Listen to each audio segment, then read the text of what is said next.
রসুল পাক সাল্লাল্লাহু আলাইহি ওয়াসাল্লাম একদিন সাহাবাদেরকে জিজ্ঞেস করছেন,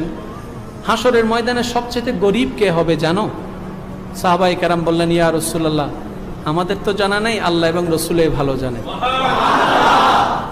তখন নবী বললেন, হে আমার সাহাবারা শুনো, হাসরের ময়দানে সবচাইতে ক্ষতিগ্রস্ত, সবচাইতে গরিব সেই বান্দাটাই হবে যার আমলে নামাজ থাকবে, যার আমলে রোজা থাকবে, যার আমলে হজ থাকবে, যার আমলে সদকা থাকবে, যার আমলে নেক আমল অনেকগুলা থাকবে, কিন্তু সে দুনিয়াতে হয়তো কারো সম্পদ নষ্ট করেছে,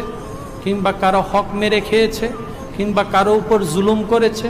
কিংবা কারো জায়গা দখল করেছে, কিংবা কারো উপর অত্যাচার করেছে, কিংবা কাউকে মনে আঘাত দিয়েছে, কাউকে অপমান করেছে, কাউকে বকা দিয়েছে